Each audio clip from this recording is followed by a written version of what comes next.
வணக்கம். இன்றும் பிரதான செய்திகளுடன் உங்களை சந்திக்கின்றோம்.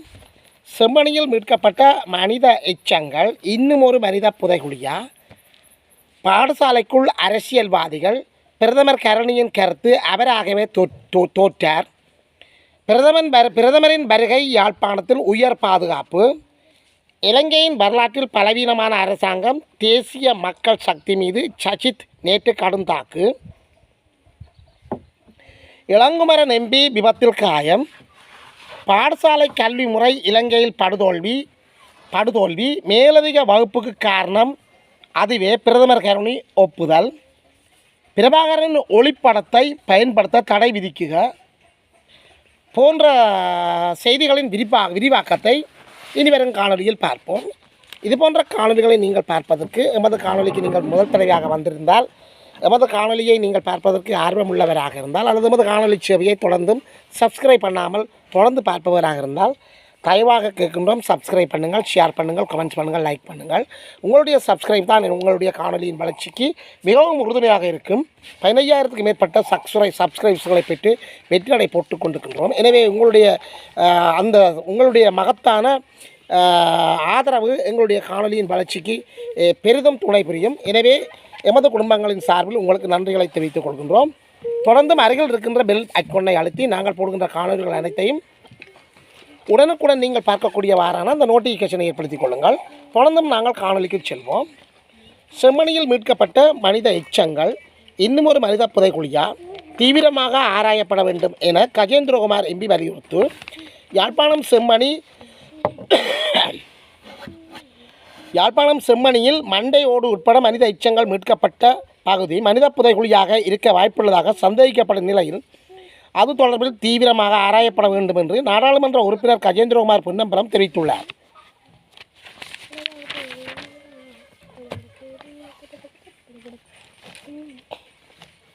யாழ்ப்பாணம் செம்மணி பகுதியில் மண்டபம் அமைப்பதற்கான குழிகள் வெட்டப்பட்ட போது அதற்குள் மனித எச்சங்கள் மீட்கப்பட்டிருந்தன. இந்த விடயம் பெரிய அளவில் பேசுபொருளானது. இந்த நிலையில் தமிழ் தேசிய முன்னணியின் நாடாளுமன்ற உறுப்பினர் கஜேந்திரகுமார் பொன்னம்பலம் அங்கு நேரில் சென்று கள நிலவரங்களை ஆராய்ந்தார். இதன் பின்னர் ஊடகங்களுக்கு கருத்து தெரிவித்த போதே அவர் இவ்வாறு தெரிவித்தார். கஜேந்திரகுமார் எம்பி மேலும் தெரிவித்ததாவது, தகனமேடை ஒன்றை அமைப்பதற்காக நல்லூர் பிரதேச சபையின் சிந்து பாத்தி மயானத்தில் தோண்டிய போது மனித எச்சங்கள் மீட்கப்பட்டன. இருப்பினும் நல்லூர் பிரதேச சபையோ அல்லது குறித்த வேலை திட்டத்தை மேற்கொண்டவர்களோ இதுவரை போலீஸ் நிலையத்தில் முறைப்பாடு பதிவு செய்யவில்லை.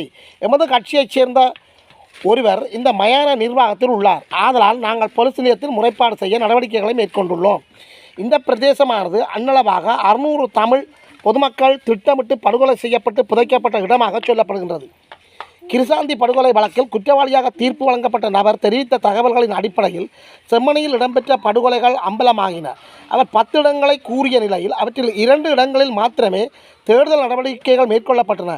ஏனைய இடங்களில் கணிசமான அளவு மாற்றங்கள் செய்யப்பட்டதாக நாம் சந்தேகிக்கின்றோம். இந்த மயானத்தில் கடந்த 2011ஆம் ஆண்டு காலப்பகுதி வரை இராணுவத்தின் முகாம் அமைக்கப்பட்டிருந்தது. 1970ஆம் ஆண்டு காலப்பகுதியிலிருந்து பேணப்பட்டு வந்த ஆவணங்களிலிருந்து புறப்பட்ட உத்தியோகபூர்வ தகவல்களின் அடிப்படையில் இந்த மயானத்தில் தற்போது புதைகுழி கண்டுபிடிக்கப்பட்டுள்ள பகுதி எவரும் புதைக்கப்படவில்லை. ஆகவே இந்த மனித புதைகுழி குறித்து தீவிரமாக ஆராய்வது முக்கியமான ஒன்றாகும். செம்மணி படுகொலைகளின் தகவல்கள் அம்பலமாகிய நிலையில் அது தொடர்பான விசாரணைகள் முடிவுறாத நிலையில்தான் இந்த புதைகுழி கண்டுபிடிக்கப்பட்டுள்ளது என்றார். பாடசாலைக்குள் அரசியல்வாதிகள். பிரதமர் கருணியின் கருத்து அவர் முன்பாகவே காற்றில் பறந்தது. பாடசாலைக்குள் அரசியல்வாதிகள். பிரதமர் கருணியின் கருத்து அவர் முன்பாகவே காற்றில்.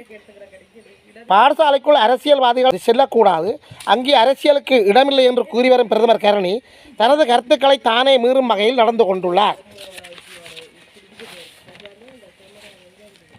பாடசாலைக்குள் அரசியல்வாதிகள் நுழைவதை தடை செய்ய வேண்டும், இது ஒரு தவறான கலாச்சாரம் என்று பிரதமர் கருணி நீண்ட காலமாக வலியுறுத்தி வருகின்றார்.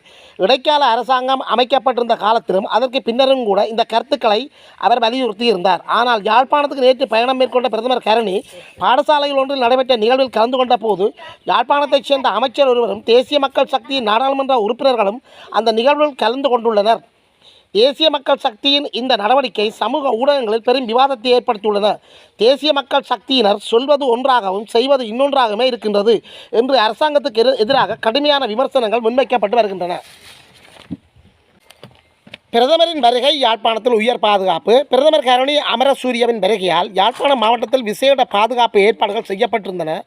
பிரதமர் கருணி யாழ்ப்பாணத்தில் கலந்து கொண்ட நிகழ்வுகள் இடம்பெற்ற பகுதிகளில் அருகாமையும் நூற்றுக்கணக்கான போலீசார் குவிக்கப்பட்டு பலப்படுத்தப்பட்டிருந்தனர்.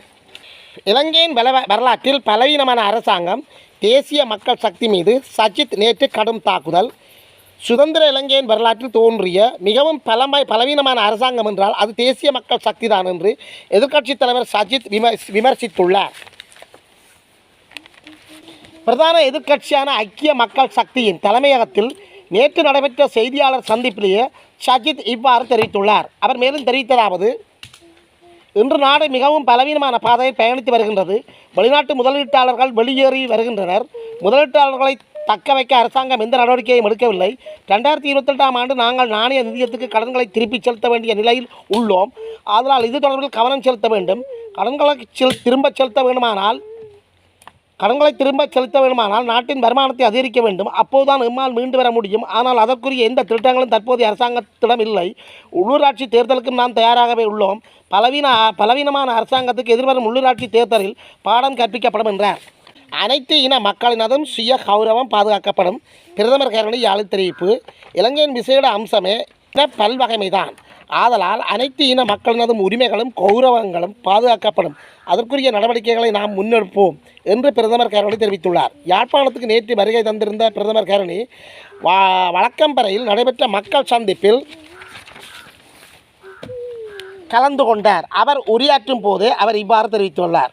பிரதமர் கருணி மேலும் தெரிவித்ததாவது: முதலாக வட்டுக்கோட்டைக்கு வந்திருக்கின்றேன். இங்குள்ள மக்களை சந்திப்பதில் உண்மையில் நான் மகிழ்ச்சி அடைகின்றேன்.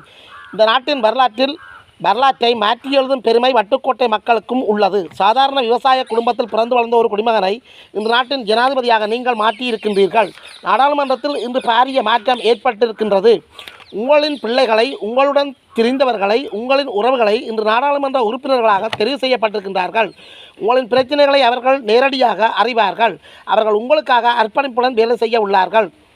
இன்றைய நாடாளுமன்றத்தில் ஆசிரியர்கள் இருக்கின்றார்கள், தொழிற்சங்கவாதிகள் இருக்கின்றார்கள், மலையக மக்களின் பிள்ளைகள் இருக்கின்றார்கள். அத்துடன் இம்முறை கட்சி ஒன்றின் நாட்டின் 25 மாவட்ட மக்களின் ஆதரவை பெற்று சாதனை படைத்திருக்கின்றது. இலங்கையின் சிறப்பு அம்சங்களில் ஒன்று பல்வகைமையாகும். உரிமைகள் அனைவருக்கும் உரியன. ஆதலால் அனைத்து இன மக்களும் சுய கௌரவமான வாழ்க்கையை எமது அரசாங்கம் உறுதிப்படுத்தும். இங்கே பிரச்சனைகள் இருக்கின்றன. விவசாயிகளின் நிர்ணய விலை, இந்திய மீனவர்களின் ஆக்கிரமிப்பு என்று பல்வேறுபட்ட விடயங்கள் உள்ளன. அனைத்துக்கும் நாங்கள் தீர்வை தேடித் தருகின்றோம் என்றார். பாடசாலை கல்வி முறை இலங்கையில் படுதோல்வி, மேலதிக வகுப்புக்கு அதுவே காரணம். பிரதமர் கருணி ஒப்புதல். இன்று நாடளாவிய ரீதியில் மேலதிக வகுப்புகளை மையப்படுத்தியதாக கற்றல் முறை தோன்றியமைக்கு பாடசாலை கல்வி முறையில் ஏற்பட்ட தோல்வியே காரணம். இதை எமது அரசாங்கம் சரி செய்யும் என்று பிரதமர் கருணி அமரசூரிய தெரிவித்துள்ளார். யாழ்ப்பாணத்துக்கு நேற்று வருகை தந்திருந்த பிரதமர் கருணி யாழ்ப்பாணம் இந்து கல்லூரிக்கும் சென்றார். அங்கு உரையாற்றும் போதே அவர் இவ்வாறு கூறியுள்ளார். பிரதமர் கருணி மேலும் தெரிவித்ததாவது: யாழ்ப்பாணம் இந்து கல்லூரி நீண்ட வரலாற்றை கொண்ட இலங்கையின் பிரதான பாடசாலைகள் ஒன்றாகும். இந்த பாடசாலை அடைந்துள்ள சாதனைகள் பற்றி நீங்கள் வழங்கிய அறிக்கைகள் மிகவும் சிறப்பானது. பாடசாலையின் கணக்கு நடவடிக்கைகள் வெளிப்படைத்தன்மையுடன் நடைபெற்ற விதம் ஏனைய பாடசாலைக்கு முன்னுதாரணமாகும். கல்விக்கு முன்னுரிமை வழங்கும் வகையில் அரசாங்கம் செயற்பட்டு வருகின்றது. இன்று பகுதி நேர வகுப்புகள் அதிகளவில் வளர்ச்சியடைந்துள்ளன. கல்வித்துறையின் மாற்றத்தை ஏற்படுத்த நாங்கள் எதிர்பார்க்கின்றோம். எமது கல்வி முறையின் தோல்வியின் காரணமாகவே இந்த மேலதிக வகுப்பு கலாச்சாரம் வளர்ச்சியடைந்துள்ளது. மேலதிக வகுப்புகள் குறைக்கப்பட வேண்டுமானால் எமது குழந்தைகளுக்கு பாடசாலை மூலம் சிறந்த கல்வியை வழங்க வேண்டும். கல்வி சீர்திருத்தங்களை நடைமுறைப்படுத்துவது தொடர்பில் வடமாகாண கல்வி அதிகாரிகளுடன் கலந்துரையாடப்பட்டுள்ளது. அது தொடர்பான அடுத்த கட்ட நடவடிக்கைகளை முன்னெடுக்கப்படும் என்றார்.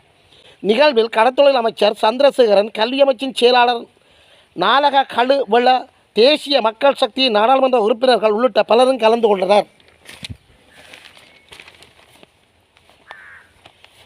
இளங்குமரன் எம்பி விபத்தில் காயம். தேசிய மக்கள் சக்தியின் யாழ் மாவட்ட நாடாளுமன்ற உறுப்பினர் இளங்குமரன் பயணித்த கார் விபத்தில் சிக்கியதில் அவர் தலையில் படுகாயமடைந்து யாழ்ப்பாணம் போதனா மருத்துவமனையில் சேர்க்கப்பட்டுள்ளார்.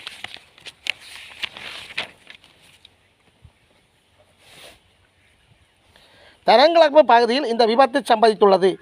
இளங்குமரன் எம்பி பயணித்த கார் பட்டாரக வாகனத்துடன் மோதியதிலேயே இந்த விபத்து சம்பவித்துள்ளது என்று போலீசார் தெரிவித்துள்ளனர். இந்த விபத்தில் மேலும் 2 காயமடைந்துள்ளனர். பிரதமர் கருணி அமரசூரியன் கிளிநொச்சி மாவட்ட நிகழ்வுகளுக்கான முன்னாயத்த நடவடிக்கைகளை செய்துவிட்டு திரும்பிக் கொண்டிருந்த போது இளங்குமரன் என்பியின் கார் விபத்துக்குள்ளானது என்று முதற்கட்ட விசாரணைகளின் அடிப்படையில் தெரிவிக்கப்பட்டுள்ளது. மேலதிக விசாரணைகளை போலீசார் முன்னெடுத்துள்ளனர். கோப்பாய் போலீஸ் நிலையத்தில் பொறுப்பதிகாரியை இடமாற்றாதீர்கள், பதாதைகள் காட்சி. கோப்பாய் போலீஸ் நிலைய பொறுப்பதிகாரியாக கடமையாற்றியுள்ள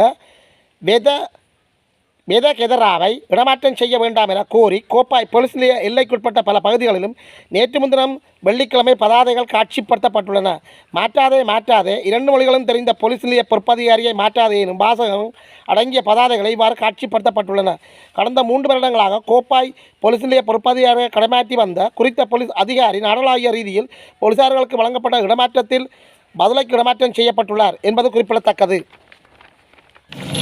இயந்திர அறுவடை கட்டணத்தில் மாறுபாடு. யாழ் குடாநாட்டில் நெல் அறுவடை செய்யும் இயந்திரங்களுக்கான கட்டணம் ஒவ்வொரு இடத்துக்களும் மாறுபடும் வகையில் அறுவடப்படுகின்றன என்று நெற்செய்தியாளர் கவலை வெளியிட்டுள்ளனர். தற்போது பெரும்பாலான வயல்களில் நெல் அறுவடை ஆரம்பித்துள்ள நிலையில் இயந்திர அறுவடையின் போது பரப்புக்கு 800 ரூபா முதல் 1000 ரூபா வரை கட்டணமாக பெறப்படுகின்றது என்று அவர்கள் குறிப்பிட்டனர்.